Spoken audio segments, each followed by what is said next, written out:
Olá, meus amigos e minhas amigas. Estamos começando mais um Ponto de Vista pela TV Santa Cecília, nesta terça-feira, 6 de outubro. Já no dia 6 de outubro, outubro rosa, né? Mês que se comemora, não. Eu não sei nem se é comemoração, o termo correto não é esse, não deveria pelo menos ser esse. Mas é um mês em que a gente chama atenção, né? Para que as mulheres realmente tomem mais cuidado e que o mundo todo, né, tome cuidado com o câncer de mama. E é sobre isso que a gente vai falar no programa de hoje com os meus convidados. Mas antes, eu quero só aqui cumprimentar todos vocês que estão conosco, vão ficar até às 14h30 e vão estar conosco à noite também. Meu companheiro de todas as tardes aqui, o Marcos Santana, jornalista. Boa tarde, Marcos. Outubro Rosa, a gente pode falar que é um mês que a gente intensifica as campanhas de conscientização de combate ao câncer de mama, que aliás é um problema que não aflige apenas a mulher diretamente, mas também todo o seu círculo familiar, círculo de amizade, círculo profissional, quer dizer, é uma doença que atinge não só a mulher, mas todos nós, então precisamos combater fortemente essa doença. Eu sabia que você falou não só a mulher, mas tem câncer de mama em homem. Em homem e a gente também. vai falar com um médico aqui daqui a pouco sobre Exatamente. isso. Eu acho que é muito mais raro, muito mais difícil, mas tem, né? E o nosso convidado de hoje é o doutor Vicente Tarriconi, médico mastologista. Agora acertei, doutor? Acertou. Porque antes do programa aqui eu errei umas 3 vezes. Não. Doutor Tarriconi, é um prazer recebê-lo aqui, viu? É uma honra estar aqui e a gente tentar fornecer informação para todo mundo, porque o câncer se combate com informação. O Outubro Rosa é interessante que ele foi uma corrida em Nova York feita pelas mulheres na década de 90. E elas puseram a roupa rosa e aí foi com a intenção de divulgar a doença, porque se encontrava antigamente doenças extremamente avançadas. Então, como eles produzem poucos sintomas, era interessante que todas tivessem o conhecimento sobre a doença. Bom, eu não deixei você completar o que você vai completar aqui, os nossos... Eu quero cumprimentar quem nos acompanha ao vivo, convidar você que nos acompanha ao vivo a participar também do programa, mandando sua pergunta, crítica, sugestão, pelo Facebook. Ponto de Vista, Baixada, ou então por e-mail, contato@pontodevista.tv.br. O programa também pode ser acompanhado ao vivo pela internet, santaportal.com.br/tv. As edições anteriores do Ponto de Vista ficam disponíveis na internet também, no nosso canal no YouTube e na nossa página no Facebook. E você que nos acompanha na reprise às 20 horas, uma boa noite. O doutor Vicente, o Marcos falou ali da mulher que tem o câncer, mas aí eu interrompi ele aqui até com essa coisa do homem também tem câncer de mama, né? É muito mais raro? Ele é mais raro. A cada 100 mulheres você encontra um homem. Mas não é tão raro então, não. A proporção é grande. Não, mas 100 por 1? Eu acho que o homem ele tem que ficar mais preocupado com o câncer de próstata. Sim, com certeza. A gente tem no Brasil 600 mil novos casos de câncer por ano. 300 mil em homem, 300 mil em mulheres.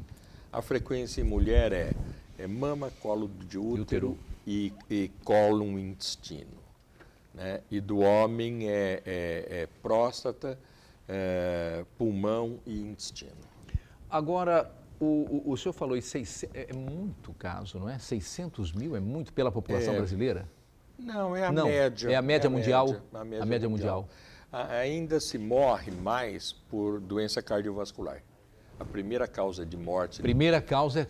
Acima de 50 anos, 60 anos no Brasil é cardiovascular. E quando a gente fala em cardiovascular, é o infarto, o derrame, porque o derrame também entra nessa conta. É uma alteração vascular importante. E chega a quanto? Mais que isso? Vai chegar... Mais. Eu não tenho os dados precisos. Mas vai passar sobre 600, mas, 700, 800 mil. Sim. É muita gente. Sim.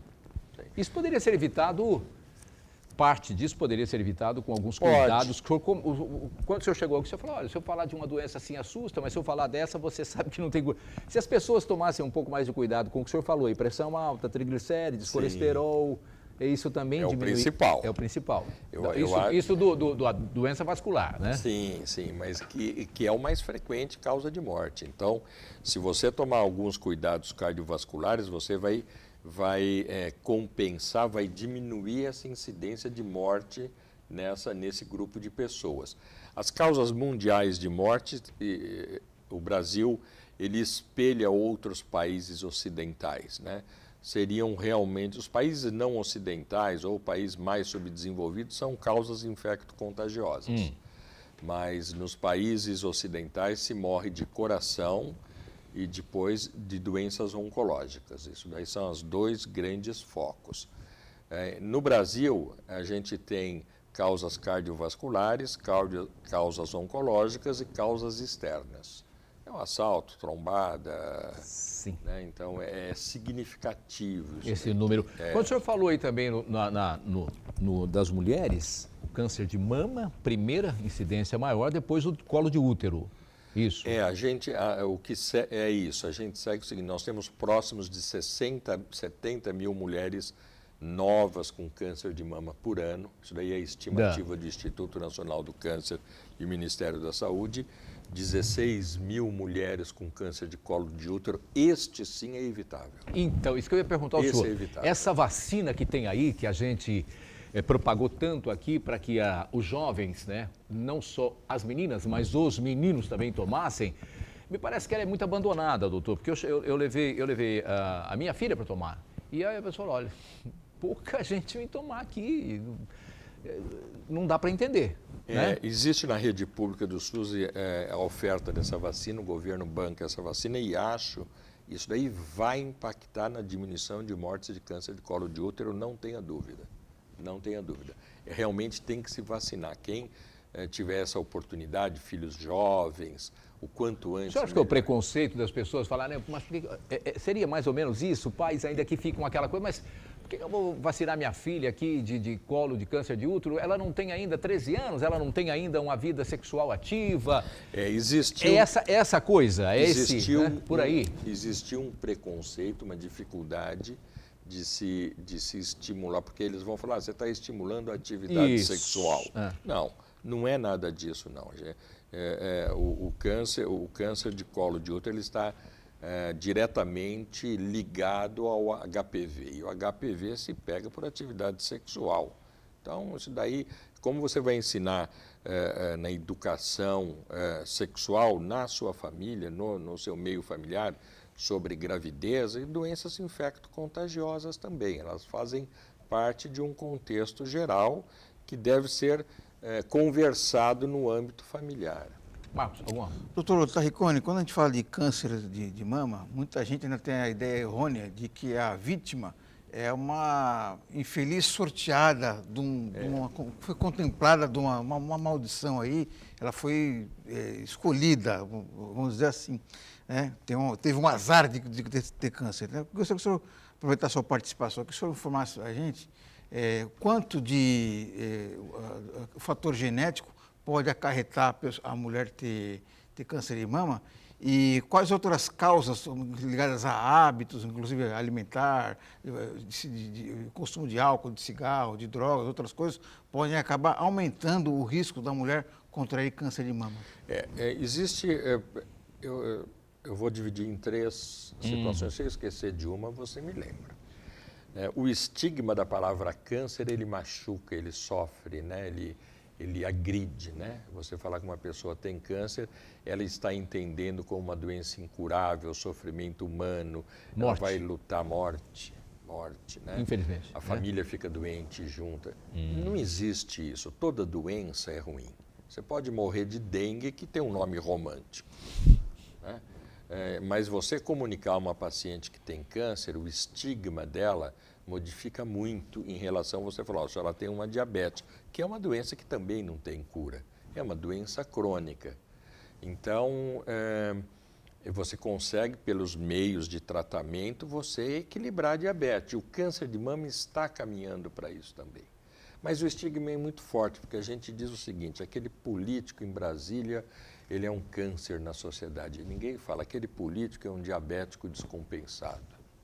né? Isso. Então, é o estigma da doença. Isso daí impacta no objetivo, na característica de morte.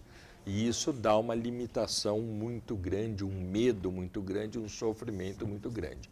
Então, a gente tem que explicar. E hoje, com os recursos do tratamento do câncer de mama, ele está se tornando uma doença longeva como as outras. A primeira pergunta era isso daí. A segunda pergunta que você tinha... Os hábitos que podem aumentar o risco. Qual o perfil da mulher que vai ter o câncer de mama? O perfil da mulher que tem um câncer de mama é um perfil moderno. É um perfil de quem está assistindo a televisão. É um perfil ocidental. É um perfil de agora. Então, quem que é essa mulher? Eu vou dar um exemplo da mulher no começo do século passado. A mulher no começo do século passado, em 1900, no Brasil, a média de idade dela era próximo de entre 40 e 45 anos. Ela morria de doenças infecto-contagiosas e morria menstruando. Ela tinha, com primeira menstruação, 16 anos e ela tinha 7, 8 filhos. E depois 7, 8 anos de amamentação. Então ela menstruava 60, 70 vezes na vida todinha dela. Acabava a menstruação com 42, 43 anos, 45 anos. Hoje em dia, qual é a mulher? É uma mulher com um padrão reprodutivo diferente. Hoje a mulher ela menstrua, primeira menstruação com 12, 13 anos, ela vai ter o primeiro filho depois com 31 anos e ela vai ter a última menstruação com 52, 53 anos. Então, é um perfil totalmente... É uma outra mulher. E hoje a média de vida da mulher é 80 anos, a brasileira, né? Antes se morria com 40. Então, isso é o que faz o perfil moderno. Então, quais são os países que têm muito câncer de mama? São os países ricos ocidentais. Estados Unidos, Suécia, Noruega, Finlândia, Europa Ocidental, que é esse perfil, né? Se vocês tiverem a filha, vocês vão ter o seu neto quando elas estiverem próximo de 30, 31 anos. É diferente. Bom, no programa de hoje nós estamos recebendo também a presidente do Instituto Neomama, Gilze Francisco. Prazer recebê-la aqui. Prazer é todo meu, obrigada pelo convite. E uma boa tarde a todo mundo que está assistindo a gente. Eu acho que estamos falando sobre um tema muito pontual e que vai ajudar muitas mulheres. Tem um homem aqui que fala muito bem sobre isso, só por acaso. Ele já está dando aula para a gente aqui. Não, mas eu acho que tem uma vitoriosa na mesa. Então, com certeza. Eu queria que você falasse um pouquinho do Instituto Neomama. Do Instituto. Tá, o Instituto como Neomama, um todo. Né? O Instituto Neomama foi fundado a partir desse pesadelo da minha vida, que foi o câncer de mama.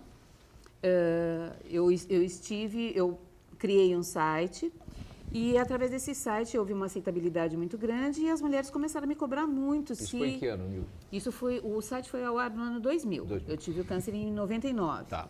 E aí elas começaram a me cobrar demais se não podiam falar comigo pessoalmente, se não tinha um lugar e tal. E como eu tive um bom respaldo, na época que eu fui operada, onde poucas mulheres abaixo dos 40 anos eram diagnosticadas, e isso não é, vamos deixar algumas coisas bem claras, já existia câncer de mama em mulheres abaixo dos 40 anos, elas só não iam ao médico, não eram solicitados exames pelos seus ginecologistas, porque era muito cedo, não era o avanço e o reconhecimento diagnóstico e também a aceitação de que o câncer de mama é um problema de saúde pública hoje em dia e que ele deve ser olhado com maior critério. Então, hoje em dia, já faz parte dos exames de rotina a mamografia, o ultrassom em mulheres mais jovens. Então, a gente tem que olhar que hoje o olhar do médico, o olhar das próprias mulheres com a informação, elas acabam se tocando, e o que se tocando que eu digo é aqui, não é exclusivamente o toque, o autoexame, e elas acabam fazendo exame. Mas ainda temos um dado em Santos, que é um dado muito triste, que 25% das mulheres que marcam as suas mamografias no serviço público municipal, elas não comparecem para fazer o exame. Então, elas saem da unidade básica de saúde com o pedido, com a mamografia agendada, com tudo certinho, e 25% não comparece na hora do exame. Então, o funcionário ficou ocioso, o aparelho não foi utilizado, o horário... Você não pode chamar Outra pessoa alguém. deixou de fazer o exame. Exato. Você não pode chamar alguém em cima da hora e dizer, vem cá que a mulher deste horário não compareceu. Então, não façam isso. Se você tem essa oportunidade, abrace. Se você não puder ir, justifique para você marcar, para você remarcar. E, principalmente, faça de tudo para não faltar. A sua vida pode depender desse exame. Então, pensa assim e faz a coisa certinho. Quando você falou que a mulher está se tocando mais na cabeça, quer dizer, com consciência, mas também aquele exame do toque é muito importante, é quase que diário isso, né? Não, é uma coisa normal ele é uma na vida da mulher. ferramenta a mais. É uma ferramenta a mais, mas não é o mais indicado. Não é o mais... É a mamografia, como Sim. falam, é o padrão ouro, Sim. o ultrassom. O autoexame, eu encontrei o meu no autoexame, mas eu não fazia mamografia. Se eu tivesse feito, já teria detectado. Porque eu tinha um nódulo de 2 centímetros, atrás dele um outro nódulo de 2 centímetros. Depois da minha cirurgia, se o doutor Vicente quiser falar, ele fala, mas é bem rapidinho. Porque ele encontra a poeirinha do câncer de mama, né? Quando ele é microcalcificação. Ele vai falar um pouco melhor do que eu, tenho certeza. Ô, Gilson, você sabe que realmente é isso daí mesmo. Você concorda? Que bom. Mas sabe o que eu estava reparando agora? Que você falou que foi 1999. Foi. As mamografias daquela época não tinham uma qualidade como existe hoje. Exato. E o oferecimento hoje no serviço público da Baixada Santista é muito bom. Nós temos mamografias de alta qualidade. Então, o Guilherme Álvaro tem uma qualidade boa, a prefeitura tem uma qualidade boa.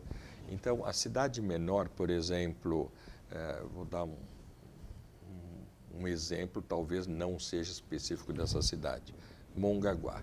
Mongaguá não tem que ter um serviço de radioterapia, mas tem que ter um mamógrafo adequado, porque isso é provado. Cidade onde tem mamógrafo, morre-se menos de câncer de mama. Isso daí já é estabelecido. Se você morar numa cidade onde você não oferece a mamografia, vai morrer mais câncer de mama. A mulher vai vir com câncer mais avançado. O custo do tratamento vai ser maior, é pior. Então, é interessante que nessas novas políticas, nas trocas de prefeituras da região, ou que dê uma atenção melhor ao ajuste desses aparelhos, a qualidade, porque se você tem um serviço que é financiado, que é pago pelo SUS, você tem que oferecer qualidade. O SUS tem que cobrar, exigir que seja com qualidade, senão não adianta, é melhor não ter. Então, se você concordou em fazer adequadamente o convênio com o SUS ou a prefeitura, de que forma for, você tem que oferecer um mamógrafo de qualidade. Isso daí não é um custo excessivo. Isso daí é um custo compatível com a vantagem de você ter uma doença que tem uma prevalência muito grande e você conseguir diagnóstico menor e morrer menos gente. A Gilson falou aqui das mulheres que às vezes faltam nos exames, e eu constatei isso há algum tempo atrás. Em frente à prefeitura ficou ali por várias semanas, meses, né? Um caminhão. Você visitou, Gilson? Eu visitei, no dia que chegou. Isso. Ele ficou ali, eu acho que meses, né? Ele ficou até janeiro. Pois é, ficou uma loucura. E de manhã, e tinha lá uma cobertura em que as pessoas chegavam, sentavam, tinha cadeira, uma atendente e depois iam fazendo. E um dia eu queria conhecer, eu sou muito curioso em tudo, né? E fui conhecer lá o caminhão, né? E eu conversei com a atendente e perguntei e tal, ela falou assim, é uma pena que muita gente falte. Que muita gente, porque o pessoal que ia lá era o pessoal que já saía com a indicação, o pedido das UBSs, né? Na verdade, foi assim, ele ficou um pouco ocioso, porque a pessoa podia chegar lá e fazer a mamografia até na hora. Então, mas quando tinha marcado, eles ficavam esperando essa pessoa. E ela não ia. E ela não ia. E eu falei, mas absurdo isso. E era de última geração, né? Era de última geração os aparelhos que, pô, isso aqui de graça. Isso daí é muito bom, sabe por quê? Porque você vai atingir um grupo de mulheres que elas estão fora do sistema de saúde. Sim. Aquela mulher que tem o hábito de examinar, ela vai encontrar o câncer no início. Aquela mulher que não tem o hábito por desconhecer ou por dificuldade do acesso ao sistema de saúde ou por qualquer outro motivo de importância, que ela não releva a importância disso, daí essa mulher é a que não vai participar. Então, esses caminhões, eles funcionaram adequadamente. Você lembra, Gilson, esse daí era de Barretos ou não? Não, esse era do Oswaldo Cruz. Do Oswaldo Cruz. Do ano passado, do Oswaldo Cruz. Oswaldo Cruz. Mas tem o caminhão de Barretos. Antigamente tinha um trem.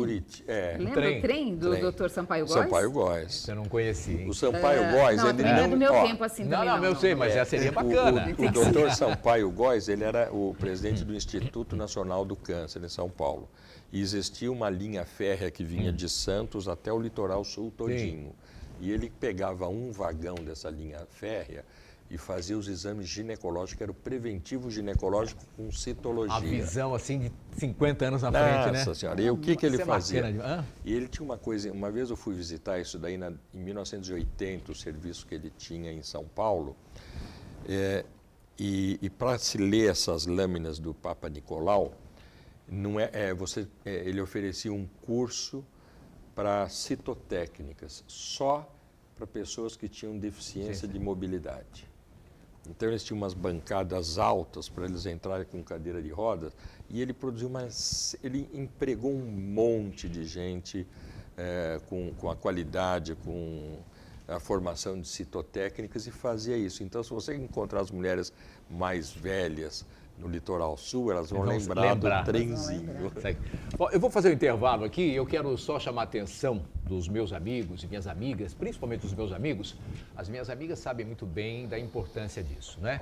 Mas o homem, às vezes, acostumado aqui a ver que a gente fica um pouco mais ácido, um dia mais falando um pouco mais de política, outras discussões, e hoje estamos falando de câncer de mama, não é um negócio que vai me interessar muito, olha lá. Né? Filha, esposa, mãe, então interessa para todos nós, Então os homens também podem ter, a cada 100 de mulheres é um de homem, vai vendo por aí a coisa. É um assunto da mais rica importância e eu estou hoje muito honrado de receber a Gilze e o doutor Vicente Tarricone aqui para falar desse assunto. Eu e o Marco Santana vamos conversar até o final do programa, porque acho de extrema importância que todos, né, façam parte e não é comemorar, mas façam ação. Como é que é? O Outubro Rosa é o quê? Uma comemoração? É uma ação? O que ele é? Não, na verdade é um mês de conscientização. Conscientização. Então, que todos se conscientizem. Vamos para o intervalo e voltamos já. Estamos de volta no Ponto de Vista desta terça-feira, 6 do mês de outubro. Outubro Rosa, hoje recebendo o doutor Vicente Tarricone, que é médico mastologista, e a Gilze Francisco, presidente do Instituto Neomama. Só quero, antes de continuar aqui, que nós vamos até às 14h30 falando sobre esse assunto, e eu acho o momento propício para falar nesse momento aqui agora, que o Brasil fecha esse momento com 146.773 mortos pelo Covid, 4.940.000 contaminados. Segundo os especialistas, esse número chega a 9 vezes, 10 vezes mais que isso. E a pandemia não acabou, né? As pessoas parecem que esse final de semana, eu falei ontem no programa aqui, quando vinha descendo de São Paulo à noitinha não, à tarde, né? As duas pistas da Imigrantes subindo com lotadas de carro, quer dizer, as pessoas estão deitando e rolando. Sabe o que acontece? Nós tínhamos 1.200, 1.300 mortes por dia de Covid. Aí estamos caindo agora para 700. E as pessoas acham, 600 e pouco. Acabou. Não acabou. Não acabou. E a Covid é um caso sério. A gente aqui no intervalo do programa, nós conversamos que o doutor Tarricone perguntou para a Gilze se ela está com... Você tinha chutado alguém. Chutou alguém? Ela falou não. Defino. Não, ela não chutou ninguém. Você está com Covid, você pegou o Covid? Eu tive Covid no início de julho. O primeiro sintoma foi uma dor de cabeça muito intensa, mas levei como sendo uma enxaqueca. No dia seguinte eu levantei minhas pernas, não andavam. Aí eu achei que poderia ser Parkinson, que eu tenho caso de Parkinson na família. Mas aí eu lembrei da Covid, que ela já estava apresentando algumas manifestações diferentes. E aí eu liguei para alguns médicos ligados a esse tipo de tratamento e ele falou, olha, espera, segunda-feira você vai fazer o teste, o PCR. E eu fiz o PCR E na quarta-feira já veio o resultado como detectável, ele não vem positivo, ele vem detectável. Já veio como detectável. O meu marido foi fazer o exame, o dele também veio, só que ele totalmente assintomático, ele não teve nenhum sintoma. Não é dizer que teve um do mais comum. Nada, ele não teve nada. Também eu fui que nem um rolo compressor em cima dele, acho que não deu tempo dele perceber. Porque eu continuei com as pernas, com uma dificuldade muito grande para andar.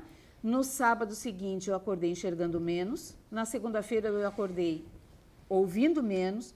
Aí fui para o otorrino, porque eu não ia procurar um centro médico de final de semana, porque eu só ia encontrar Covid. Eu tinha medo de piorar, porque a minha parte respiratória até então estava bem.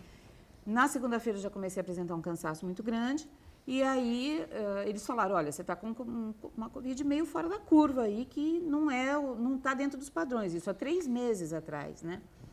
A dor de cabeça não passava e assim eu permaneci, resumidamente. A Covid não afetou meus pulmões, graças a Deus, não fiquei entubada, não precisei de oxigênio, porém, ela afetou a minha parte neurológica. Então, nós temos no cérebro, depois o doutor Vicente talvez possa até falar melhor, umas estruturas chamadas pares cranianos. Então, pegou alguns pares cranianos do vestíbulo coclear, que é responsável pela minha audição, pegou do nervo óptico, pegou do meu sistema neuromuscular, pegou do meu sistema motor, e eu estou de andador até agora, por isso que ele brincou comigo, se eu tinha chutado alguém, eu estou de andador até agora. Não, eu comecei a notar de uns 3 dias para cá que o meu pé estava virando, então agora eu peguei um outro tipo de calçado e estou forçando para andar direito. E as sequelas, a única que eu recuperei realmente foi a voz, infelizmente para muita gente, mas a única que eu consegui resgatar direito foi a voz. O meu batimento cardíaco está baixo, meu risco de tromboembolismo continua, eu continuo tomando anticoagulante. Então, a pandemia não acabou. Se você que acha que não foi para o respirador e por causa disso não vai acontecer nada com ninguém, você não passou nada para ninguém, eu continuo tendo os mesmos cuidados, os mesmos. Porque mesmo que eu faça o exame, IgM, vai fazer, quem sabe se criou anticorpos, se eu criei, ninguém sabe dizer por quanto tempo eles ficarão comigo. Então, continuem se prevenindo, continuem respeitando o distanciamento social. Eu não quero ser alarmista, não, né? Mas a coisa é simples. A Covid continua não tendo cura. Exatamente. Ela não. Isso daí significa o seguinte: não tem medicação para ela. No início da pandemia, se você ficasse na porta de uma UTI, a cada 10 pessoas que entravam na UTI, 5 saíam vivas. Hoje, se você fizer, 7 pessoas saem vivas, mas não é porque tem medicação para Covid.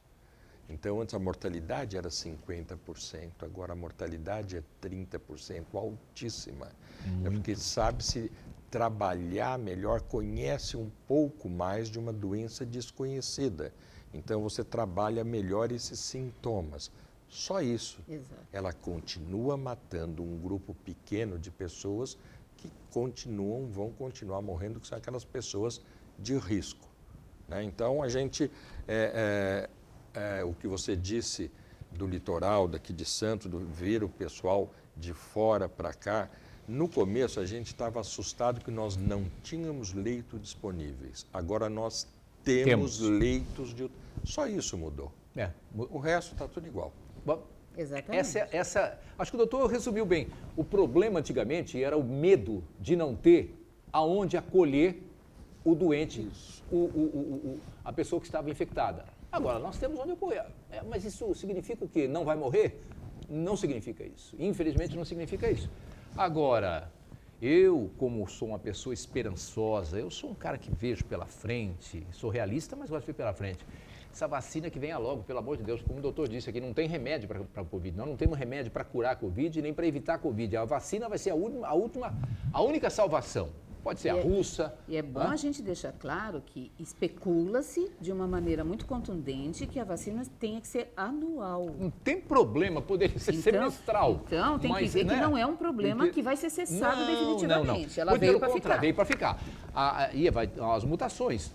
Todo ano a gente não toma aí a vacina para a gripe. Eu tomo já há muitos anos que eu tomo essa vacina da gripe. E eu acho que pode, né, ser a mesma coisa. Ontem eu vi que eles estão fazendo um experimento, até fugindo aqui do assunto que é a mama, né, o neomama, de uma aplicação de uma vacina que se dá quando a criança é muito pequena, para evitar agora, para ajudar no combate BCG. A BCG. Quer dizer, a BCG estão procurando tudo que tem direito, né? A BCG, eles fazem o seguinte, como você não tem, aqui no Brasil a gente tem a tuberculose que é muito frequente e endêmica, então a gente tem que dar quando nasce. Nos Estados Unidos você vai dar quando tem 25 anos, porque você leva 25 anos para você entrar em contato com o bacilo da tuberculose. Então, o que eles viram? Que os países que estão dando a vacina de BCG, você tem menos crianças com Covid. E os países onde é que essa vacina é dada só nas pessoas adultas, você tem mais. Então, talvez possa estar relacionado com a imunidade e tal. Coisa boa. Mas eu vou fazer um link entre o Covid e o câncer de mama. Tá. Houve uma modificação interessante. Essa doença ela é mal conhecida, o Covid, ela impactou grande, tanto que é simples, é só vocês olharem todos os médicos especialistas que deram depoimentos públicos no começo da epidemia, referindo suas opiniões, e depois tiveram que se contradizer o que eles fizeram, as opiniões deles do início, porque a doença era desconhecida e eles não sabiam o comportamento dela. Se tinha parâmetros que a gente induzia que ia ser igual tal doença e não foi isso que ocorreu. Então, as autoridades médicas, elas se comportaram diferente pelo desconhecido da doença. E no início, a Sociedade Brasileira de Mastologia e os mastologistas optaram o seguinte, a paciente que foi diagnosticada com câncer de mama, para que se a gente tivesse a oportunidade de passar o pico da doença para depois se tratar. E isso daí todo mundo viveu, daqui 15 dias, daqui 30 dias, daqui 2 meses, daí nós estamos aí 6, 7 meses da doença e ainda não se chegou ao que se falava desse pico da imunidade rebanho. Então era a opção para que se administrasse ou o hormônio para essas mulheres ou quimioterapia para essas mulheres para retardar a cirurgia e ser realizada após o pico da pandemia para se evitar o contágio com a doença nos hospitais. O que aconteceu? Essas mulheres terminaram a quimioterapia e elas estão voltando agora para serem tratadas. Então, isso daí foi um alerta interessante, porque a gente tem mulheres que têm uma resistência ao tratamento com quimioterapia e tem uma predileção do tratamento por hormonioterapia. E era muito comum a gente nunca dar a hormonioterapia antes da cirurgia, porque ela é mais lenta, ela age devagar, né? A quimioterapia era mais rápida, mas essas mulheres tinham resistência. E a pandemia ofereceu essa oportunidade de surgirem estudos que a gente administrou para aquela mulher específica que era sensível ao hormônio antes da pandemia. E com resultados muito bons. Então, hoje a gente sabe que em algumas alternativas, oferecer o hormônio antes do momento cirúrgico é um excelente recurso especificamente para aquelas mulheres. Então, houve uma modificação. Isso foi uma coisa. A pandemia ajudou. A outra foi aquela crise que ocorreu com o pessoal da saúde, né? Eu, por exemplo, sou um de risco alto pelas minhas comorbidades do vírus, então eu fujo bastante.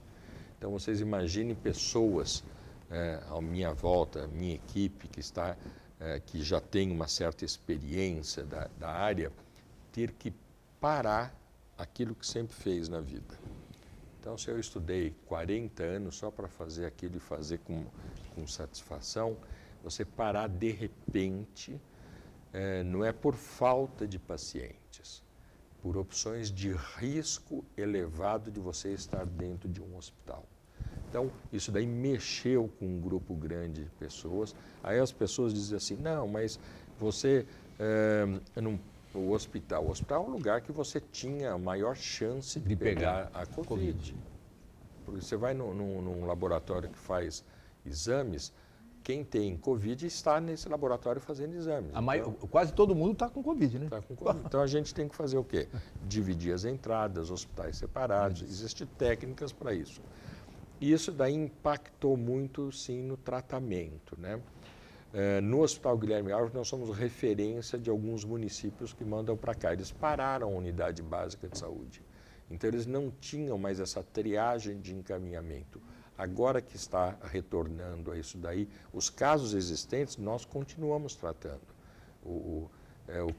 Qual foi a estratégia utilizada no Hospital Guilherme Alves? Os médicos mais jovens, que eram mais resistentes, eles que foram para a linha de frente. E quem tinha maior risco ficou mais na retaguarda. Então, houve uma mobilização disso daí, sim. Era só para fazer esse link. Eu queria entrar nesse... O doutor falou dessas duas formas de tratamento, mas tem aquela coisa da cirurgia, né, Gilson? Eu queria que você falasse. Ela impacta muito a mulher. Eu ouvi, está com câncer, você tem câncer. Vamos ter que fazer a cirurgia e tirar a mama. Quer dizer, é duas pancadas? Não, são muito mais do que duas. Na realidade é assim, você tem o impacto do diagnóstico, de verdade, antes do impacto do diagnóstico, a pior fase, existem duas piores fases, ou algumas, acho até que também mais de duas, que são as fases de espera. Esperar o resultado de uma biópsia, esperar a cirurgia, esperar começar a quimioterapia, porque você tem medo do desconhecido. Aquilo que você não está acostumado a lidar, aquilo que você vai te pegar de uma maneira onde você não vai saber para onde correr no momento que acontecer, né? Então, para mim, antes uma mastectomia por mês do que uma quimioterapia a cada 21 dias. Sem sombra de dúvida. Eu sofri muito com as primeiras quimioterapias, que é uma realidade que hoje não existe mais. Melhorou hoje eu muito, tenho né? mulheres no Instituto, lógico, isso tirando essa época de pandemia, elas faziam quimioterapia de manhã e iam para a dança de salão de tarde. Elas iam mexer com as máquinas bordadeiras, elas iam mexer com as escancutes, elas iam mexer com aquilo que a gente tem. Mudou muito. Mudou muito a realidade. Para melhor. Para melhor, Muito, graças a Deus. Graças a Deus. Então, a gente espera que essa evolução ela continue e a gente tem que sempre observar uma coisa. Tudo que o médico nos oferece, se você fez um verdadeiro elo com esse médico, você tem que estar junto nesse barco, que ele está te oferecendo para você entrar e navegar com ele. Tá? O mar pode estar péssimo. Tem que confiar. Você tem que confiar e você tem que confiar também na sua capacidade de superação e de empenho. Porque sem a sua parte, o tratamento não vai ser efetivo. Essa coisa do tal otimista, é para vocês dois aqui. Deixa eu falar o Marco, depois eu vou perguntar. Marco, você tem alguma...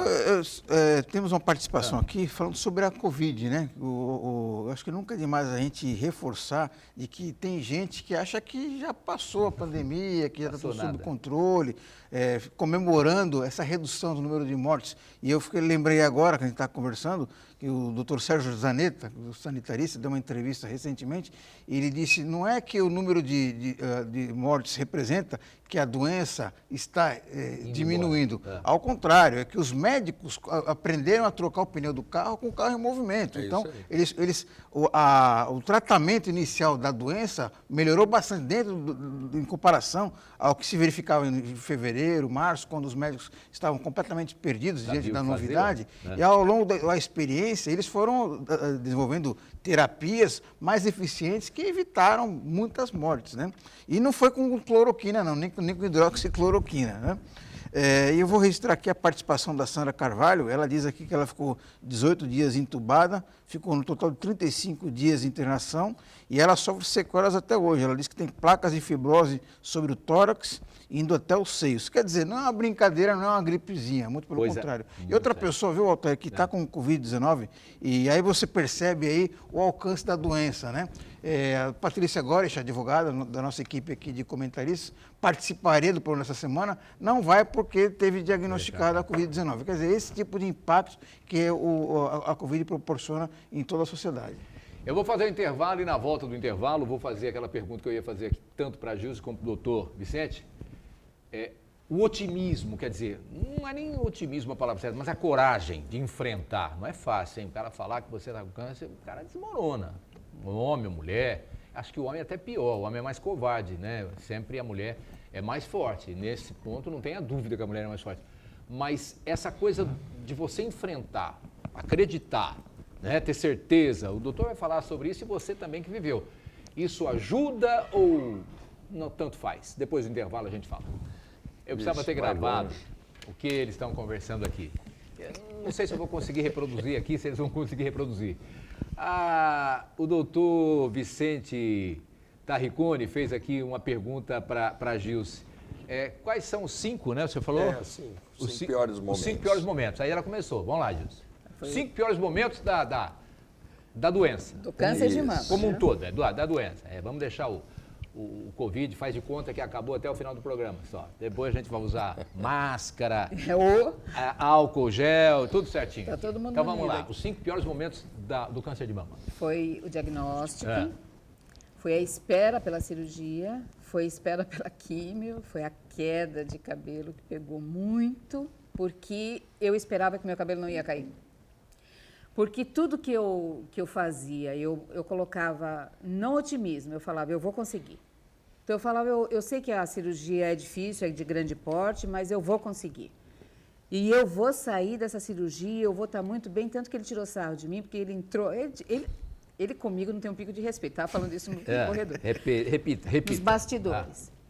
Ele chegou no quarto, eu tinha operado de manhã, tinha chegado no quarto à 1h da tarde, quando eu acordo de anestesia, eu acordei acordando mesmo, não tem essa de ficar sonolento. Já sentei assistir o jornal hoje, né? Aí, ele chegou no quarto e ele me estendeu a mão. Porque era foi do lado direito e eu teria que normalmente ter uma dificuldade com o braço. A maioria tem. Se você tem, não se preocupa porque isso vai passar. E eu fui e estendi a mão para ele. E ele virou para mim e falou assim, eu não acredito que você está estendendo a mão. Eu falei, tô, porque eu já me preparei. E eu vou mexer com esse braço do mesmo jeito. Não tinha ainda fisioterapia específica naquela época. Quem me deu as orientações a respeito do braço foi a mulher dele, psico-oncologista, a Sandra Tarricone. Foi ela que falou do braço, de exercícios que eu podia fazer. De tudo isso surgiu o Instituto Neumano. E a hora do cabelo é uma hora muito triste, porque não é uma queda normal. Não é aquela queda que a gente tem no outono, que o cabelo cai mais. Eu sempre penteava muito cabelo antes de dormir e no outro dia eu levantei, fui direto para o banho e eu fiz assim no cabelo, né? E fui vindo, e o cabelo vindo. Eu falei, mas meu cabelo não é comprido desse jeito, eu tinha cortado. E a mão cheia de cabelo. Eu nunca pensei que eu tivesse tanto cabelo na vida. E aí você se depara assim, não, eu realmente estou fazendo quimioterapia, meu cabelo realmente vai cair, eu vou ficar careca, né? E vai afetar, enquanto está na mama, que você cobre com a roupa, que você usa uma prótese, ainda está tudo bem, embora as pessoas te encontrem e fiquem assim, sabe, para saber se é a direita ou a esquerda. Isso acontece direto. Mas o cabelo... E aí eu encontrei uma pessoa que me fez a peruca em 24 horas, coitado. No fim, ele quase colocou o cachorro em cima da minha cabeça para ver se parava de chorar, porque eu queria uma peruca para cobrir minha careca. Né? E é muito difícil.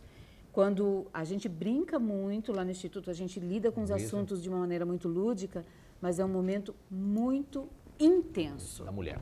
Doutor, esse momento, essa coisa da mulher, desse susto e desprover a mulher do cabelo dela, que, né, para a mulher, isso o senhor mesmo colocou, isso dificulta o seu trabalho? O senhor trabalha com isso também, além do medicamento, o senhor trabalha também com psicológico? Então, o medo da paciente ele é muito grande, né? Então, o diagnóstico é difícil, porque você está conhecendo a pessoa naquele momento, você não sabe qual o passado dela. E se você for a segunda opinião, é muito complicado, porque as pacientes escondem os exames, a opinião do outro médico que ela veio. Então, até você perceber isso, leva-se um tempo. Então, muitas vezes, na primeira consulta, você não consegue isso. Então, e você não pode minimizar. Você imagina se chega eu sei o que a paciente quer escutar. Não é nada. Vai passar. Só que, se você minimizar e concordar, porque você acha que ela está muito nervosa, ansiosa, o que vai ocorrer? Essa paciente ela não vai considerar uma doença importante. E ela não vai fazer o tratamento adequado, correto. Porque ela recebeu uma notícia que não tem gravidade. Então, você tem que ver qual o perfil da paciente em pouco tempo e tentar responder às ansiedades dela. E o nível de ansiedade dela é muito grande. É estresse total, né? Estresse total. sempre é interessante. Então, se você falar assim para a paciente, ó, se ela está sozinha, a senhora não quer vir com alguém, ela entende que você vai negar a informação a ela. Ou e a gravidade é maior. É maior ainda do que? E não é. É porque duas cabeças conseguem captar Tá, melhor o entendimento. Vão chegar em casa melhor. Isso, ela consegue, então, é difícil. Então, eu já falo para a paciente, olha, eu vou ter que esclarecer a você tudo o que é necessário. E teve uma situação que é trágico-cômica, né? Foi uma das consultas, a paciente falou, doutor, o senhor sabe que eu tenho? Eu falei assim, não sei, eu tenho que fazer a biópsia, determinado. Não, doutor, o senhor é experiente, o senhor está com muitos anos, aí o senhor sabe. Eu falei, não, eu tenho uma ideia, você tem uma área suspeita, mas não está definida. Doutor, mas o senhor tem experiência, o senhor conhece, vamos fazer o exame, o que o senhor acha? Doutor, é alguma coisa? Eu falei, não dá para falar, eu tenho que ter. E isso daí foi evoluindo e rolando durante a consulta inteira, e eu sempre afirmando que ela tinha uma área suspeita que deveria ser confirmada. Em algum momento, ela falou assim, doutor, a amiga dela do lado, a acompanhante dela, dizendo, doutor, o senhor viu a mamografia, o senhor está pedindo uma biópsia, eu sei que o senhor está achando que é suspeito, mas no fundo isso pode ser. Eu falei, pode ser. Ela saiu do consultório, encontrou a minha secretária e disse o seguinte, como que ele fala na cara que isso daqui é? Ficou difícil, né? Olha, por quê? Mas porque a acompanhante gostaria que você amenizasse a informação e talvez ela informasse. Sim. Isso daí não é correto. Eu acho que hoje em dia a gente conversa, a gente fala claramente. Né? Sabe por quê? Porque tem solução. Hoje o câncer de mama é um câncer, a gente está convivendo com uma sobrevivente. Existe 6 milhões de mulheres sobreviventes do câncer de mama no mundo. Quantos por cento hoje o câncer de mama é curável? A gente trabalha com quanto? Poucos por cento. Mais de 90%. Que maravilha. Claro que perder uma vida é terrível, mas a gente já teve muito pior, né? Você imagina, há alguns tempos atrás, o sistema de saúde não estava preparado para a gente atender a sobrevivência do câncer de mama, porque essa doença matava. Ela era diagnosticada tardiamente. Então, as coisas elas estão mudando. Hoje o câncer de mama está se tornando uma doença crônica, como a hipertensão, diabetes. Mas, doutor, deixa eu só aqui interromper. Isso, um pouco mais de 90% curável, se detectado precocemente. Porque tardiamente esse número vai cair aí. Doutor, eu não sei quanto, mas eu acho que consideravelmente, porque esse é o problema. As pessoas têm que fazer o autoexame, tem que fazer a mamografia, que você disse que é muito mais importante que tudo, e realmente é, não é? Mas se aquelas pessoas não ligam nem para se tocar, e muito menos para ir fazer um exame, doutor, depois, tardiamente, aí a taxa sobe, né? Vamos ver se... Estamos trocando aqui. É pilha, tudo é pilha. Hein, doutor? Aí a coisa sobe agora muito, né? Pilhado. Ficou pilhado agora. Ele já está, né? Eu acho que o momento do diagnóstico é ruim. Mas se for tardio é pior. Muito pior, muito pior. Aí cai para quanto aí? Aí não é mais 90%, aí cai para uns 50% aí. As doenças avançadas... Todas elas, né? Todas elas. Todas elas. Os recursos, eles diminuem muito. Então, a ideia realmente é você tratar a doença. Ela é diferente, por exemplo, o câncer de pulmão, o câncer de estômago, o câncer de intestino. Quando você encontra, ele está avançado. A mama, Deus põe para o lado de fora, você consegue encontrar ele numa fase inicial. Graças a Deus. Se a próstata fosse do lado de fora. Excelente. Aliás, os homens têm que comer muito. Mas tem um detalhe, Gilson, eu queria que você falasse. Antigamente a mulher tinha o seio, que é uma coisa importante para a mulher, como você falou, o cabelo é importante, mas o seio é importante para a mulher. Sim. E tirado e ficava... Depois de um certo tempo já tem a mesma cirurgia que faz a retirada, se for preciso, do seio, a reconstituição, isso também é um alento muito grande para a mulher, né? É um alento, eu acho que o Dr. Vicente pode falar com mais propriedade, agora sem brincadeira alguma. Eu demorei muito para fazer a reconstrução, eu demorei 11 anos para fazer a reconstrução, porque quando eu soube do diagnóstico, eu matava e morria por uma reconstrução, não estou brincando. Sim. Então eu tinha certeza que se eu saísse da cirurgia reconstruída, eu ia ter uma recuperação melhor. E eu acredito fielmente nisso. Mas existem casos onde a reconstrução pode demandar um tempo de recuperação maior, dependendo da técnica, né? E depois, só para depois. E aí, isso é tempo que a mulher acaba demorando um pouco mais para chegar na quimioterapia. O tratamento quimioterápico ele tem que começar até mais ou menos uns 60, 90 dias depois da cirurgia. Mas, em relação a isso, o doutor Vicente pode falar com muito mais propriedade. Eu vou ser franca, eu não valorizei como deveria a reconstrução. A reconstrução de mama, ela até alguns anos atrás, a gente desconhecia se ela impactava na evolução da doença. Quando, uns 15 anos atrás, existiu o conhecimento que que poderia ser realizado, que ela não traria uma evolução ruim para a doença. Aí as técnicas de cirurgia plástica foram encampadas pelos mastologistas para que se tivesse essa reconstrução de mama. Elas têm dois momentos que elas são importantes. Ou durante a cirurgia, naquele momento da retirada da mama, ou tardiamente. Então ela pode ser no intraoperatório imediato ou tardio. Isso daí vai depender o quê? Vai depender se vai ser uma cirurgia extensa, se não vai, se vai fazer quimioterapia, se não vai fazer radioterapia. A reconstrução não é cirurgia estética. Ela não é. Então, ela demanda resultados diferentes, né? E você tem um grupo de mulheres, tipo Angelina Jolie, que elas fizeram cirurgias profiláticas, porque elas tinham Angelina Jolie publicamente, há uns 10 anos atrás, né? Mais ou menos 10 anos atrás. Ela tinha 87% de chance de câncer. Ela tinha um gene alterado, isso daí ocorre em 10% dos cânceres de mama.